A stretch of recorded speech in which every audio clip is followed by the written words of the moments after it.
Kumusta mga kasaliksik? Napakaraming misteryo sa mundo na madalas ay nakatago lamang sa ilalim ng ating mga paa, naghihintay na matuklasan. Mula sa kamangha-manghang mga naninirahan sa ilalim ng lupa na pilit binubuhay ang kanilang pamana, hanggang sa di maipaliwanag na lagusan sa panahon ng yelo na nagpapakilabot sa sino mang dumadaan. Pag-uusapan natin ang 10 nakakakilabot na bagay na natuklasan mula sa ilalim ng lupa. Kaya kung handa ka na, simulan na natin.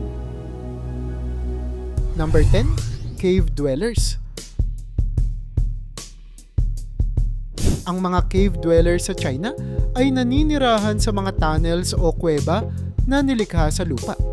Dahil sa tradisyon at historical na kadahilanan, marami sa kanila ang hindi kusang loob na pumili ng ganitong pamumuhay. Sa halip, ito ay bunga ng kawalan ng alternatibo o dahil sa patuloy nilang pagkapit sa kanilang mga ugat at kultura. Sa mga tunnels na ito, gumagawa sila ng kanilang mga tahanan na kadalasang walang kuryente, tubig, at iba pang modernong pasilidad.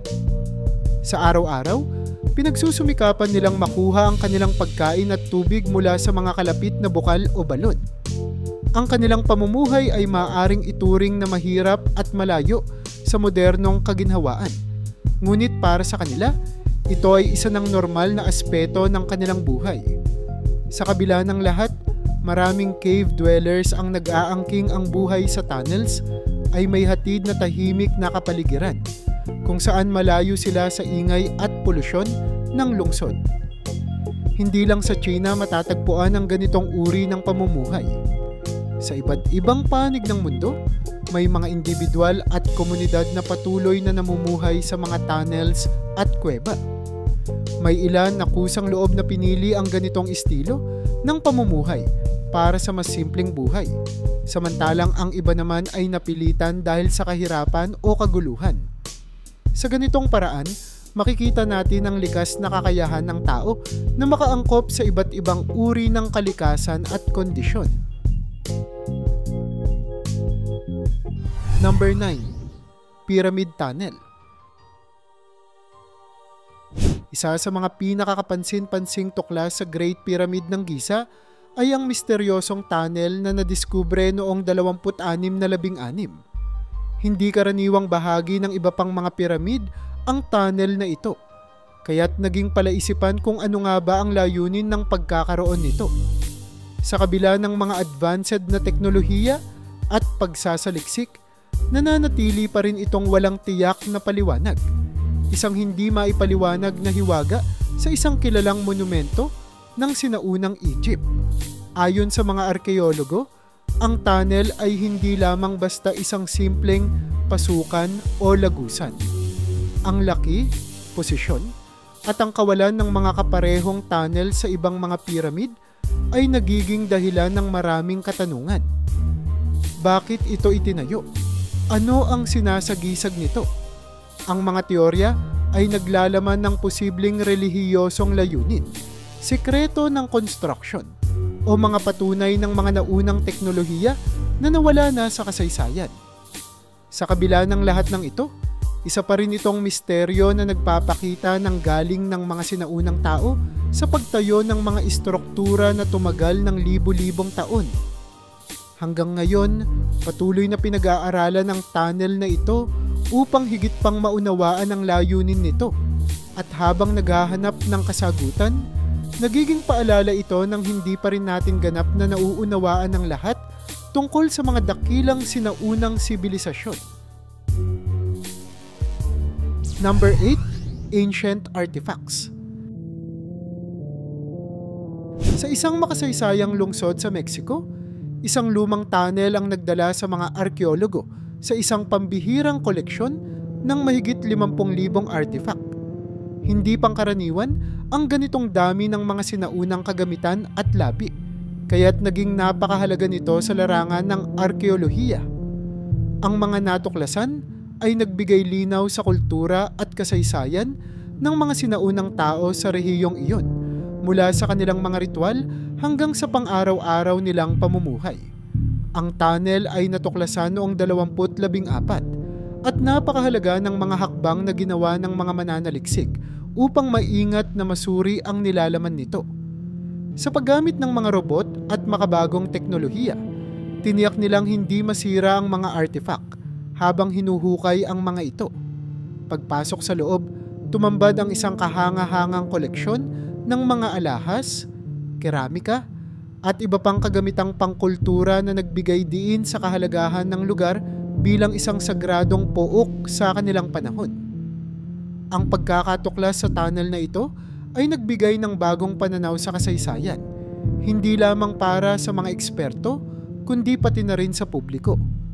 Ang mga artifact na ito ay nagsilbing tulay upang mas maunawaan ng mga sinaunang tao, ang kanilang mga paniniwala, pamumuhay, at kontribusyon sa ating makasaysayang kaalaman.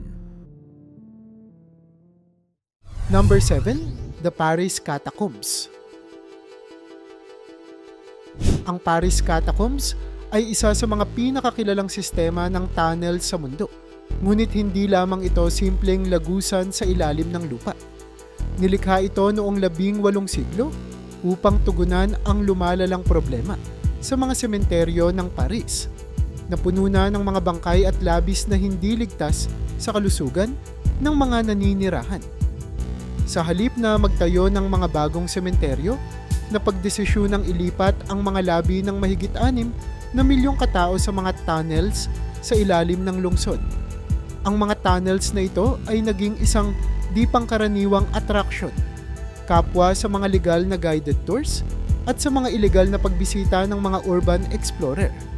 Sa kabila ng mga babala, marami pa rin ang nagtutungo sa mga hindi opisyal na bahagi ng catacombs. At sa ilang pagkakataon, natutuklasan ang mga kakaibang bagay na nagdaragdag ng misteryo at takot sa lugar. Ang karagdagang mga natuklasan na ito, mula sa hindi inaasahang mga piraso ng sining hanggang sa mga makasaysayang kagamitan, ay nagdaragdag sa kasikatan ng catacombs bilang isang destinasyon para sa mga naghahanap ng kakaiba. Bagamat ang pangunahing layunin ng Paris Catacombs ay praktikal, isang paraan upang malutas ang problema sa mga bangkay, ang kahalagahan nito sa kasaysayan at kultura ay hindi maikakaila. Ngayon, nagsisilbi itong paalala sa kahalagahan ng pagharap sa mga hamon ng urbanisasyon. At sa parehong pagkakataon, ito'y isang lugar ng pagninilay tungkol sa kasaysayan ng Paris at sa mahabang tradisyon nito ng pagsasanib ng kagandahan at misteryo. Number 6. Ant colonies. Ang mga kolonya ng langgam ay isa sa mga pinakamahusay na halimbawa ng kalikasan bilang isang maalam na tagapagtayo ng tunnels. Sa pamamagitan ng kanilang kolektibong pagsisikap, nakakalikha ang mga langgam ng malalawak at organisadong network ng lagusan sa ilalim ng lupa. Ginagamit nila ang mga ito upang makagalaw ng ligtas, mag-imbak ng pagkain, at manatiling protektado mula sa mga panganib ng kalikasan. Isa sa mga pinakatanyag na natuklasan ay isang napakalaking kolonya ng langgam sa Brazil na pinaniniwala ang kayang maglaman ng milyon-milyong langgam. Ang kahangahangang estruktura na ito ay nagpapakita ng likas na kakayahan ng mga langgam sa kooperasyon at disenyo. Habang ang ibang mga hayop ay gumagawa ng kanilang mga tirahan sa itaas ng lupa, ang mga langgam ay naghuhukay ng mga tunnels na naglalaman ng mga kwarto para sa pagkain, lugar para sa mga itlog, at mga daanan para sa mabilis na transportasyon. Sa ganitong paraan, nagagawang tumagal ng kanilang mga kolonya sa mahabang panahon kahit na sa harap ng matinding kalamidad. Sa kabuuan, ang mga kolonya ng langgam ay higit pa sa simpleng likas na tirahan. Ang mga ito ay patunay ng kamanghamanghang organisasyon ng kalikasan at nagbibigay inspirasyon sa mga siyentipiko at inhinyero. Ang kanilang kakayahan sa pagbuo ng matibay at functional na tunnels ay nagpapakita ng natural na henyo na maaaring gayahin at pag-aralan sa mas malawak na konteksto ng ating sariling mga istruktura at komunidad. Number 5. Liverpool's Mysterious Williamson Tunnels. ang Williamson Tunnel sa Liverpool ay isang tunay na palaisipan. At hanggang ngayon, hindi pa rin tiyak kung bakit ito ipinatayo. Noong unang bahagi ng 19 na siglo, inutusan ni Joseph Williamson, isang mayamang negosyante, ang paggawa ng mga tunnel na ito. Nagtayo siya ng mga tahanan sa ibabaw ng lupa, ngunit sa ilalim nito, inilunsad niya ang isang masalimuot na sistema ng tunnels na walang malinaw na layunin. Maraming haka-haka ang lumitaw, mula sa pag-iimbak ng panustos hanggang sa pagiging isang ligtas na taguan, ngunit wala pa ring matibay na ebidensya. Ang mga excavation sa lugar ay nagpapatuloy pa rin, at bawat bagong tuklas ay tila mas nagpapalabo sa tunay na layunin ng mga tunnel. Ang iba't ibang bahagi nito ay hindi magkaugnay, at tila walang malinaw na disenyo o plano. Sa kabila nito, ang Williamson Tunnels ay nananatiling isa sa mga pinaka-popular na atraksyon sa Liverpool na nagpapakita ng di matatawarang dedikasyon at kasanayan ng mga manggagawang lumilikha ng mga ito noong panahong iyon. Sa huli, ang misteryo ng Williamson Tunnels ay nagpapaalala sa atin na hindi lahat ng ginawang istruktura ay may malinaw na dokumentadong layunin. Sa halip, ang mga ito ay maaaring bunga ng personal na kagustuhan, takot, o simpleng ambisyon ng isang tao. Ang kasaysayan nito ay patuloy na binubuo habang patuloy na hinuhukay ang mga natitirang bahagi na nagiging isang makasaysayang bugtong na inaasam pa ring masagot balang araw. Number 4. Drug tunnels. Ang mga drug tunnel ay isa sa mga pinakatanyag na halimbawa ng kung paano nagiging mapamaraan ang mga kriminal na organisasyon sa pagpupuslit ng ilegal na droga. Sa hangaring makaiwas sa mga checkpoint at mga opisyal ng batas, ang mga kartel sa Mexico ay naghukay ng mga lagusan sa ilalim ng lupa upang mabilis na mailipat ang kanilang mga produkto sa Estados Unidos. Ang mga ito ay maingat na binuo, kadalasang daan-daang metro ang haba, at ginagamit ng palihim hanggang sa matuklasan. Kapag natuklasan ang mga tunnel na ito, karaniwang makikita ang mga advanced na engineering features, kabilang na ang ilaw, ventilasyon, at kahit mga tren upang mapabilis ang transportasyon. Sa ilang pagkakataon, ang mga lagusan ay tumutulay sa mga bahay, warehouse, o kahit mga opisina sa magkabilang panig ng hangganan. Ipinapakita nito kung gaano kalaki ang puhunan at kaalaman na inilalaan ng mga drug cartel para sa kanilang operasyon. Sa kabila ng pagtuklas sa ilan sa mga tunnel na ito, patuloy pa ring sinusubok ng mga kriminal na grupo ang mga bagong pamamaraan. Ang bawat natutuklasang lagusan ay isang paalala sa hamon ng paglaban sa ilegal na droga at sa mga makabagong taktika ng mga sindikato upang maipagpatuloy ang kanilang ilegal na gawain. Ang mga drug tunnel ay hindi lamang simbolo ng krimen, kundi pati na rin ng walang humpay na pakikibaka upang sugpuin ito.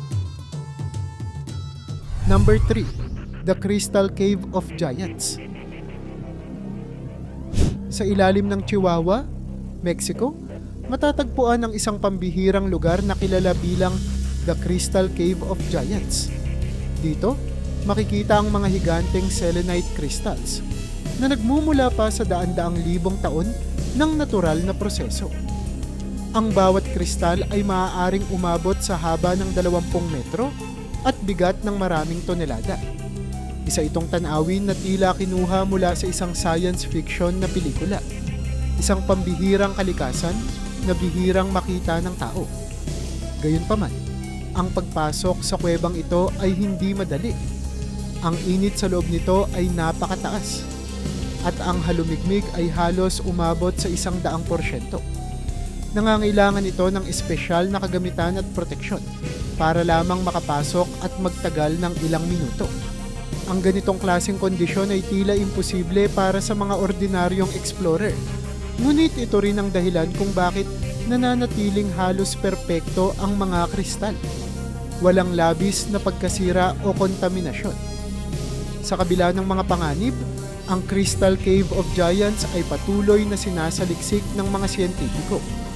Ang mga natuklasan dito ay nagbibigay ng mahalagang impormasyon tungkol sa geological na kasaysayan ng mundo at sa kung paano nabubuo ang ganitong klase ng mga mineral. Isa rin itong paalala sa mga tao kung gaano kalalim at kahanga-hanga ang ating planeta, literal at simboliko, at kung gaano karaming misteryo ang hindi pa natutuklasan. Number 2, Sewer Creature. Ang kwento ng Sewer Creature ay unang lumabas sa isang video kung saan makikita ang isang nilalang na tila hindi kilala ng modernong agham. Sa video, makikita ang isang grupo ng mga explorer na pumapasok sa isang sewer tunnel. Habang patuloy silang naglalakad, bigla nilang namataan ang isang kakaibang anyo na mukhang hindi tao at hindi rin hayop na pamilyar sa kanila. Ang mga unang reaksyon sa video ay puno ng takot at pagtataka.